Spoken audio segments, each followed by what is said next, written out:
Hello, Culture Matters podcast. We are back again with another culture topic. If you follow me on Instagram, Jay Doran _ the Culture Man, you're seeing videos on business, life, culture, miscellaneous philosophies. Why this is what we're doing today is what I'm going to unpack one of the videos that is actually was called "How does a good cu- culture affect productivity in a company? How does a good culture affect productivity in a company?" So this is a longer conversation to elaborate on those 1, 2, 3 minute videos. Why it's relevant for you. I think if you work for a company or own a company or somewhere in between, it's relevant to you. Leadership, management, purpose, all these terms that we hear constantly. I'm doing my best to unpack them. And today I want to talk about how does good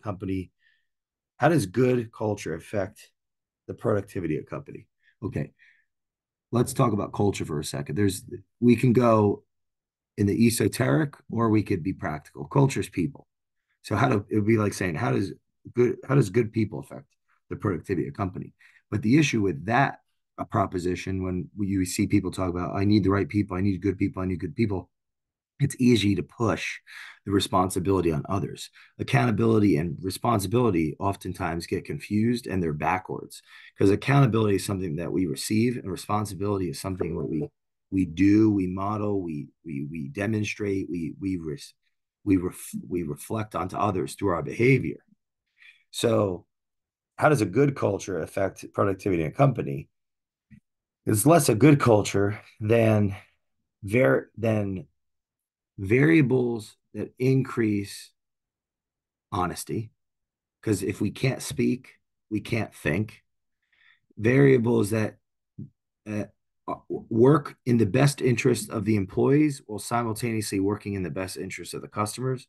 And that is a balance that has to take place so that if it's too one sided to employees, it ends up undermining customers. If it's too one sided to shareholders, it could end up undermining customers and employees. If it's too one sided, you have all these different parties vying for their own selfish outcomes, and the question becomes, well, you know, who's it's the chicken or the egg? So a good culture can impact a company in many ways. One is buy-in leads to ownership, which is exponentially valuable to shareholders because they get something great. Oh, okay, here's one that I really have been thinking about for some time. If I work for a company and I feel respected, I believe in the future of the company, I have a valuable cadence with my superior. I admire them. They've demonstrated to me that they respect me. I learn from them. I it's a productive relationship. The mentor, the mentee. It's reciprocal. There's emotion. There's the educational development. I'm going to be I'm going to take more ownership. I'm going to take more ownership. Now, there are types of people that don't need any of that to take ownership. It's as if they're lone wolves. They're going to do well wherever they go. But first of all, we don't want a bunch of lone wolves because ultimately it's going to be harder to scale with a bunch of lone wolves. We also don't want a bunch of entitled, uh, you know, people that we constantly have to think for. And um, if we're in an ownership position, we don't want to have to constantly think for people. We'd like people to think for themselves. The issue with that is it actually takes a degree of leadership to help people think for themselves in the sense that people have to feel as though they're safe to think for themselves. Because to think for yourself, you have to actually speak for yourself. And to speak for yourself, you have to know enough of something, but you also have to, it goes back to feeling safe, feeling able to speak. And the person above, the superior to the subordinate is going to create that relationship where the subordinate is has an increase or decrease likelihood of saying what they think. Not saying what one thinks can completely undermine an organization because it would be like there was a study, or not a study, there was an article that came about the spacecraft, I don't know how many decades ago, that exploded, and part of his one engineer, no one was listening to him. Nobody was listening to this guy. He's like, oh, there's something wrong here. Nobody listened to him. So what happened? It exploded. People passed away. It's terrible.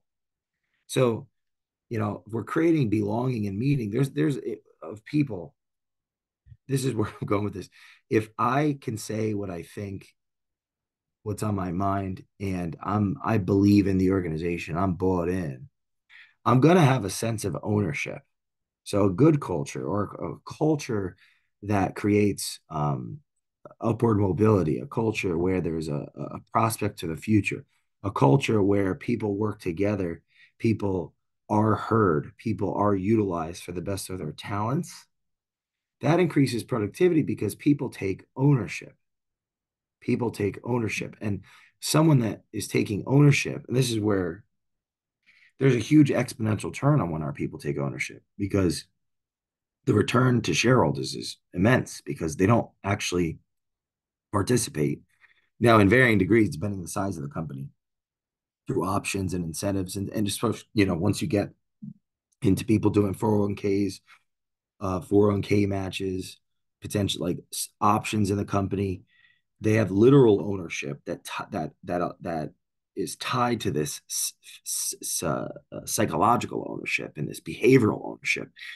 Higher degree of ownership is associated with higher degree of responsibility, ability to respond to problems, problem solve, greater sacrifice, more time invested. It's not just more time invested, it's the quality of time invested, and that leads to an exponential return. And I liken it to, I wrote this down, like, imagine you have a sense of ownership, but you don't actually have ownership. That creates a huge upside for those that have ownership. I wrote, salary is like a bond, low risk, low return. In relative, if you put it in respect to stock or equity, is like a higher risk, higher return. So imagine we're now, as an organization, we're paying someone a salary, they get their bond, lower risk, lower return. If they're bought in, the return on their labor and their intellectual property, it's like an unfair return in a good way for the organization. And this gets all muddy, could be argued, what's right, what's wrong in our culture and things. But I'm going to focus on the return for the company for a second here. So, we're giving you paying you in a bond, a fixed, low risk, low return. We're getting all the equity.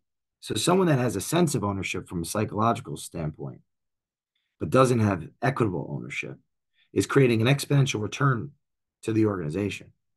This is where the responsibility of the organization takes place. If the organization responsibly stewards that capital in a way that continues to reinvest, and therefore innovate, the return that comes to the employee is, their salary increases regularly as they get promoted, higher degrees of responsibility. And I think there is a connection. There is not 100% causal relationship, but I mean, maybe I have to unpack that, but like, people that have a sense of ownership in an organization, they're going to move up more quickly, and they're likely going to get some type of stock options or things. That the higher that one climbs the ladder, it's no surprise to me that the more likely they get more and more and more of the pie of that. So their risk return of an executive, for example, is different than a line level, because the line level is just getting the bond, the low risk, low return salary, and maybe they have, like, 401k, all that kind of stuff. The executive is getting the bond, salary, bonus, etc., and options. So they're getting the higher risk, higher return equity. And that's part of what keeps people in a company, the golden handcuffs. When they're really, really, really productive, when they have a sense of ownership without full ownership, it creates a massive return for the company. All of this is connected. So it's like, how does a good culture affect the productivity of a company? A good culture means, let's just say, an open culture where people are moving up and the company is growing and it's growing profitably. I mean, that's the $1 billion, $1 trillion formula right there. Everybody wants that. Now, this is the thing. You can't have your cake and eat it too. That's my proposition here. People want that without the sacrifice, and everybody's got to sacrifice. And when the ownership doesn't sacrifice, everybody knows it. And then it's like, look at some of the other culture topics where I talk about the tyrant, the coward, engaged ownership, disengaged ownership. it's when all parties are sacrificing, there's that alignment of admiration, respect, mutual respect, trust, knowledge, people learning, work, navigating conflicts, and people are moving up in the organization. Like everyone has different priorities. People have different priorities. If I'm the founder of an organization, my priorities are going to be, they're going to correlate with a higher, I mean, urge, let's say, ambition of the self, of the engrossing of the self, the like ultimately the likelihood that the founder is going to work 100 hours a week versus a line level employee, they're 40 hours and maybe they'll get a little bit more out of them. That makes sense why it would be that way, because the person that starts something, that's part of their identity. There's something they're trying to accomplish that's far out in the future. They're not getting the bond. They're not getting the salary. They're not getting the lower return, uh, lower risk. They're getting the higher risk, almost no return. Like a founder really shouldn't be making any money for a long time, and it's a big should. All businesses are different. People, how they want to build their businesses are different. I mean, if anything, if you're an employee, these are the questions you need to be asking, or you need to be asking questions around these contexts to figure out what type of company are you actually a part of, is it, and how aligned is it with your own personal goals, your own personal vision. Like you might not want to be an employee that wants to work 40 hours a week. You want to work 70.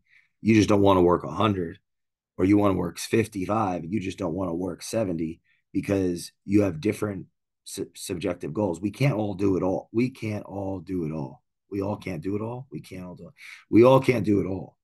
Things are going to come with a cost. Every sacrifice comes with a cost. So you see people that start companies, it comes at a cost of their families. It comes at a cost of their personal relationships. Life, I think Galloway says, you can have it all. You just can't have it all at once.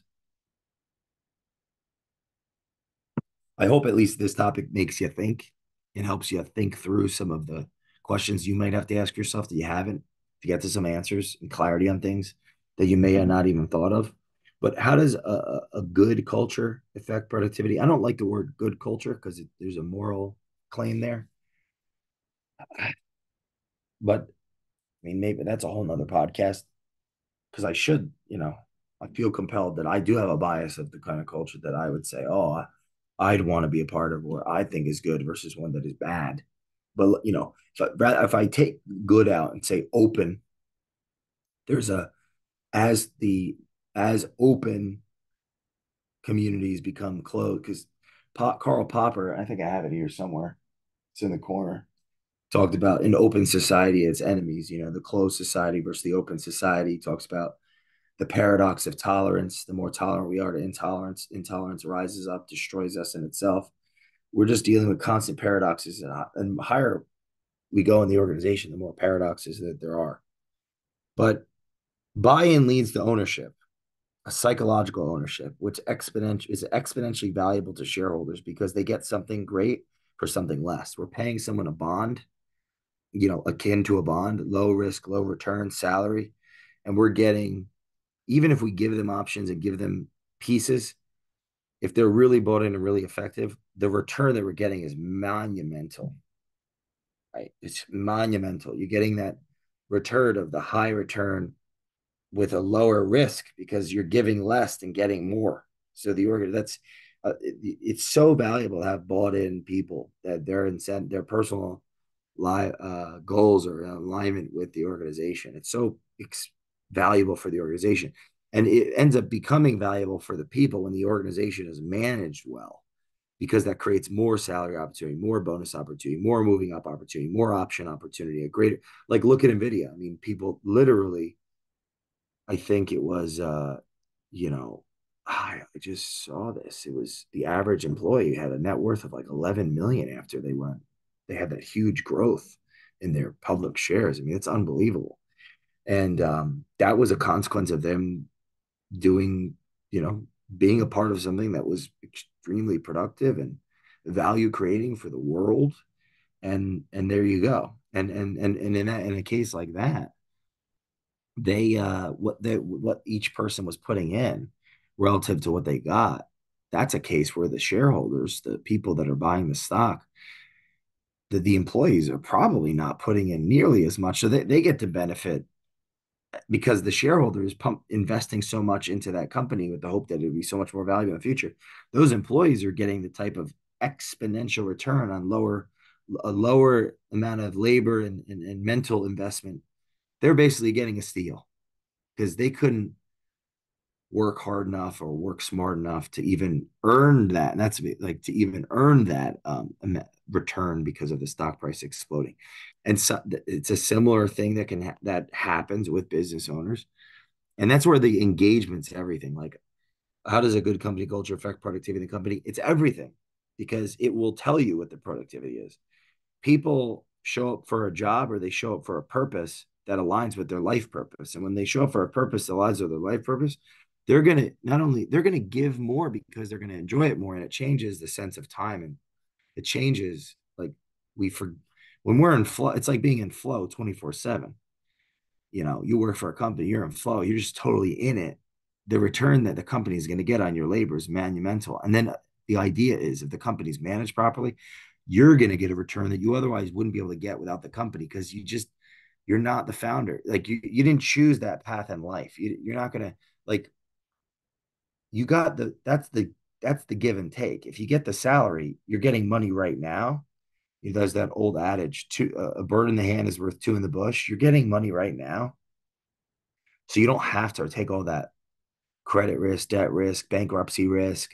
You know, you could literally die if you don't eat and drink water, right? So starting a business is like that. It dies. Like there's no money coming in. You may not have enough capital to make it work. You're trading your reputation. You're trading your time and space. It's you're giving all your energy to it. You're trading your personal relationships. The sacrifice to start a business is so monumentally different than the sacrifice to be employed at a business. It's one of those things that you truly, I don't know if you could understand it. It's like expecting a guy to understand, someone that, biological males to empathize with a pregnancy, right? To empathize with a pregnancy. You can't, I couldn't understand. I'm not having a baby. There's no baby coming out of my uterus. I don't have a uterus. So how could I ever fully grasp and understand that? That's my analogy for the difference in the founder of a business and those that are employed. And that doesn't mean one is better than the other. It's they're two complete different paradigms that have different assumptions that they live by to get out of bed. And when those assumptions clash, and there isn't enough emotional intelligence, that's where the breakdown of communication comes. That's where the productivity gets destroyed. The culture sucks. Like, oh, I hate working here and I hate my own company and I don't like even get up in the morning and doing this. These team meetings stink. It's like, how does good culture affect the productivity of the company? It is the productivity of the company. People are productive or they're not. And it's on a spectrum. It's like productive, not productive, somewhere in the middle. And that is a giant gray area. It's like, we can actually make a difference on that. We, as in our organization, people like myself, I pride myself on being able to make a difference on that. It's very exciting, and to see people do better than they ever thought they could in every way, emotionally, socially, spiritually, financially, all of these elites. So the buy-in leads to an exponential return for all shareholders. And then number two is less good culture than, yeah, that what I already said. It's about an open, interactive culture more than a good culture. Another episode could be about tyrannical cultures. They can lead to productivity too. It's just dependent, like who's actually, who's benefiting. I think it'll be a smaller minority of people. That's a deeper conversation. I wrote production, profit. So this is all the ways that a, a, a good culture, open culture, uh, affects the productivity of a company. It affects, yeah, profit because if we know what to focus on, a lot of management is understanding what not to focus on. If we know what to focus on and how to focus on it, we're more effective and more efficient. That's going to lower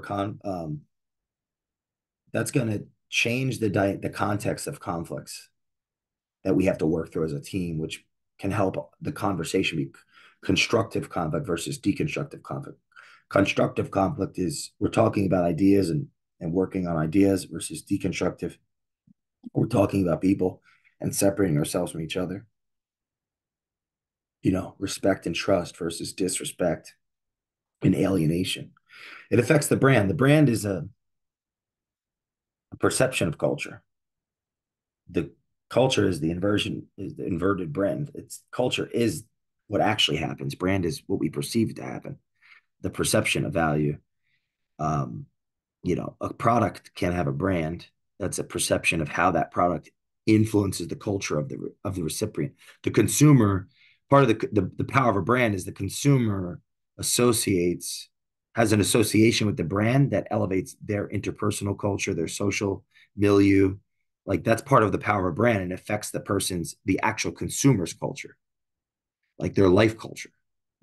Well, the brand of the actual organization underneath it, how the employees and the management relate to the customers and relate to one another and the shareholders. That's the culture of the organization that actually impacts the brand. It impacts the brand because it could have over time the brand can be diluted because now the products are diluted, the services are diluted, and now what made that brand powerful, which is the consumer's perception of the outcome that they'd get for their culture, it dilutes over time.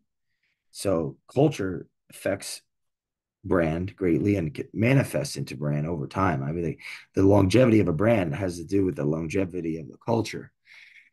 It's like the inversion of brand. Brand is the explicit representation of the culture. You can have a brand without a culture. I just don't think it lasts as long or will be as powerful. And that's where the innovation piece comes in. Innovation is affected by the culture of the company because, you know, are we reinvesting? How are we reinvesting? If we're not attracting top talent to our organization, that's going to affect innovation because we need to attract um, innate and learned talent. That's why I think Silicon Valley. Who was Galloway was talking about this? Silicon Valley. It is what it is because of the types of universities that are within that proximity. These things matter. They influence. Talent is so important, and innovation. It's like talent meets a leadership, which is another topic. But how we untap the potential of talent matters. It's like you have a classroom, and you might have a couple savants in there that could teach themselves everything in the textbooks. Majority of people, they're just as special and can get the job done too. But they need that teacher, that relationship with the teacher is going to have an impact in how constructive their learning is and how productive they are. And so that's management. How productive are the talent that we attract the organization? Not everyone is a savant. And by the way, we don't just want a bunch of lone wolf savants that could read textbooks themselves and figure it out. They might succumb to their own ego, their own dogma, their own alienation, and ultimately not be that great at they may not be the best. They may not be the best leader. They may not be the best innovator or anything of that now. Or they may be, relegated to one specific niche of genius versus a more broad because nothing's done on an island. We do things together. So last piece here is the culture that affects the exit potential, like the multiples, and it affects the acquisitions. Like if acquisitions aren't done without integration, and if you don't know what that means, stay along with me. We're going to talk about integration, I think, in the next topic or the next two, and yeah, how does a good culture affect productivity in a company? It is the productivity in the company, or it isn't. They are. It's like leading indicators, lagging indicators. The culture affects productivity. Is productivity. People are either productive or they're not productive, and it's somewhere on a spectrum. How do we get the most out of it, and not just get the most out of it for nothing? That's the thing. And I'm making a moral claim here in a sense, but I don't. Yeah, I've seen too many ownerships destroy their everything because they didn't know what to do next. They weren't engaged. They're looking for other people to engage for them. And at the end of the day, it doesn't get them ultimately to what they want, which is more success in a meaningful way. So if you're not following me on Instagram, Jay Doran underscore the culture man, follow along on these culture topics. I'm going to continually unpack them. Today was how does a good culture affect productivity of a company? And I will see you next time in the Culture Matters podcast. Please leave us a review on the Culture Matters podcast. Follow me at Jay Doran underscore the next time.